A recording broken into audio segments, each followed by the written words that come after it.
what just happened, but the right words do not come out of his mouth. But then Sejun collects his thoughts and asks them if they have become adult rabbits now. They were larger than they were before the blue moon, and their fur had also turned white. And the rabbits happily affirm. Sejun now realizes that it must be a part of the farmer rabbit's growth cycle. It was the 4th blue moon night since they were born, and Sejun wonders if this was some kind of coming-of-age ceremony. Did the baby rabbits have to be left in the blue moonlight so that they could become adults? And the rabbits also try to tell Sejun that he was right. Sejun suddenly reflects on how he thought something was wrong with them. He covers his face with his hands and starts sobbing, and the rabbits are all shocked and worried. The black rabbit tries to console Sejun and wants him to not be sad anymore. And when Sejun sees his gesture, he thinks that the rabbit's nature is still the same as before. Sejun is overwhelmed by the cuteness of the rabbits who have just reached adulthood, and he stops behaving normally. He calls the rabbits little cute things, and he wants to give them retribution kisses. The rabbits panic and run away,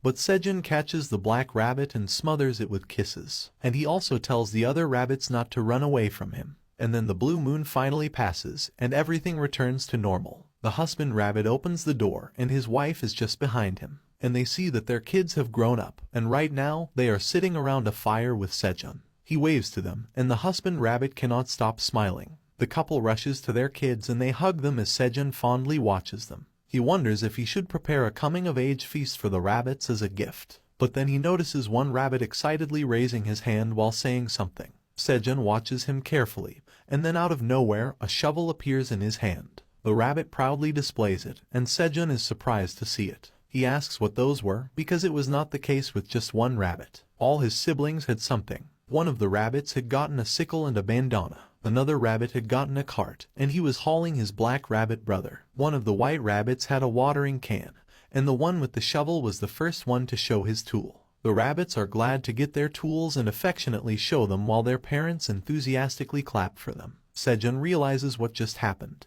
The rabbits could summon items. He understands that when the rabbits become adult farmer rabbits, they can have their own item. And he also knows that he can borrow the items. But then the white rabbit with a cart drops the black rabbit down, and Sejun wonders why the black rabbit is not summoning his tool. The black rabbit decides to summon his tool to show off too. And his tool is a huge wooden hammer, at least huge by rabbit standards. Sejun wonders why the black rabbit got a hammer. It was not a farming tool. But the black rabbit gives him attitude and tries to tell him that he is not ordinary. And then Sejun notices that the rabbit is indeed different from his siblings. While he could read their species as the white farmer rabbit, this one was not of the same kind. He was a warrior black rabbit, and as the rabbit hears his name being taken, he winks at Sejun. After a while, the rabbits start working at the farm, and now the children are also working as much as their parents, and sometimes they are even outperforming them. The rabbit with the watering can is supporting his father in watering the plants. The one with the sickle quickly cuts the green onions, and even her mother is impressed by her skill. The rabbit with the cart is carrying tomatoes, and the one with the shovel is digging holes for new crops. The cart rabbit brings the tomato-laden cart to Sejun,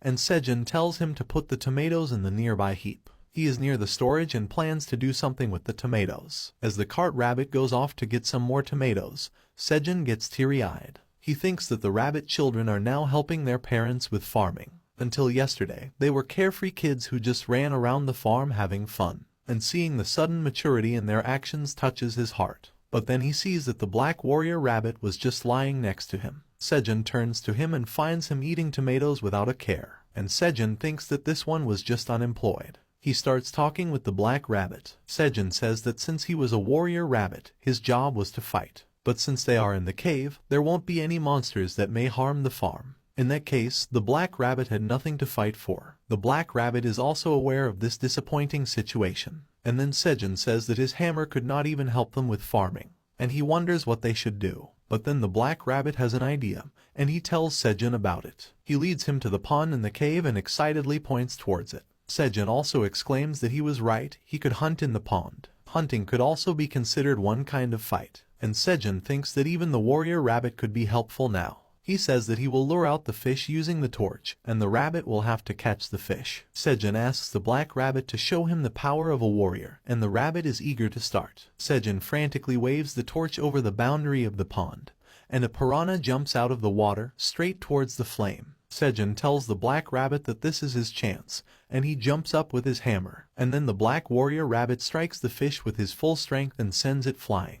The fish goes and crashes into the cave wall with a huge impact, and Sejun is stunned as he sees what has just happened. The black rabbit had attacked the fish with such great force that it was utterly destroyed, and pieces of its meat were falling down. The black rabbit turns back and gives Sejun a thumbs up, but he does not realize the mess that he has made. The fish had turned into mush, and apart from the head and the bones, everything else had turned into a meat slurry. Sejun is shocked beyond belief, and his reaction is justified. And later, when he presents the fish at dinner, it is a mood dampener. There is an air of gloom over the dinner, and Sejun and the black rabbit are the ones who are the most disappointed. And the other rabbits are also not happy that they have to eat a fish like this. Sejun tells the black rabbit that he will get better if he keeps on practicing. He tells him to not be sad and to eat the food now. And just like that, all the rabbits began getting used to their roles. Even the black warrior rabbit was getting more adept at catching fish after his initial failure. He can swiftly catch the fish with just his hands, and Sejun is cheering on him. The other rabbits are also busy with their jobs,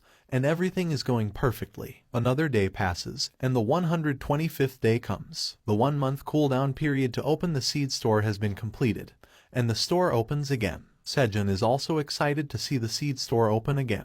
He wonders what kind of crops he will be given this time and which one of the options he will choose. The system window tells Sejun that 3 random seeds that were being sold today will be shown to him. At his current level, he could purchase only one. The options are 50 sweet pumpkin seeds for 1 tower coin, 10 watermelon seeds for 5 tower coins, and 200 waxy corn seeds for 0.5 tower coins. And Sejun is flabbergasted to see the list of seeds this time. He says that the price of the currently listed seeds is much higher than the seeds of last time. He had only 0.9 tower coins left after purchasing the carrot seeds, and with that, Sejun could only buy the waxy corn seeds. Sejun ponders what he should do. If the seeds keep on getting expensive, he will have no money to buy anything the next time. And then he did not even have a way to increase his money while being stuck in this place. Sejun remembers that there were 3 ways to get tower coins inside the tower. The first was getting rewards for clearing a floor. The reward was high, but it was the first clear reward.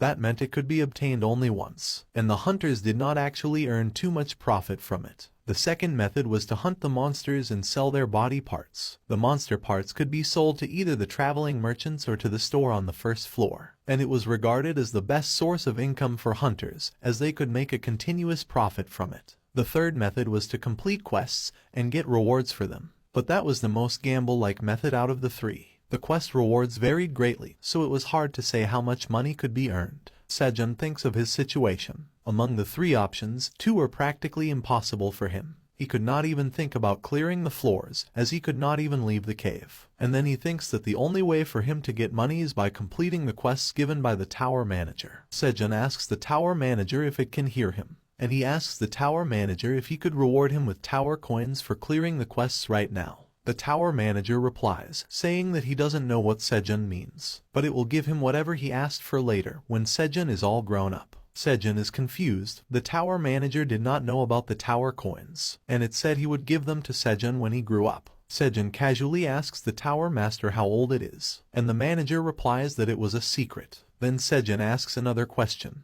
How long would he have to wait till he was recognized as a grown-up? And the tower manager replies that Sejun should be at least 300 years old. Sejun lashes out at the tower manager, asking if he's kidding him. He says that he will have to record all the tower coins he is to get and then inform his children about them. They will pass it on to their children, and this will go on for 300 years. And Sejun thinks his 7th generation grandchildren will receive the tower coins in his stead. And he is even more angry at the manager because, in this condition, Sejun has no chance to even have children. But the tower manager is not in the mood to listen to his rants, and the message windows disappear. Sejun also realizes that it's no use getting angry. It would be his loss if he got angry right now. But then he decides to do what he can right now to increase the chances of a comfortable survival. Sejun says that the only item he can purchase right now is the waxy corn seeds, and it was not a bad choice at all. Corn was delicious to steam and grill, and Sejun thinks that he can even grind it into flour and make something like bread here. And even though he doesn't know if the idea of making bread would work,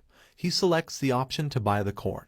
The system tells Sejun that he has purchased 200 waxy corn seeds. 0.5 tower coins were being deducted from his seed bank account, and he had earned 5 seed miles, using which he could eventually level up the seed store. The cooldown period starts again, and the system tells Sejun that he can access the seed store again in 30 days. And with that, a cloth pouch filled with corn seeds falls into Sejun's hand. He empties a few seeds into his hand and shows them to the husband rabbit. Sejun asks what he thought about the seeds, were they looking good? And the husband rabbit thinks that they are of good quality. Sejun says that they should start working, and all the rabbits cheerfully join him. But then he completes his sentence and says that they should eat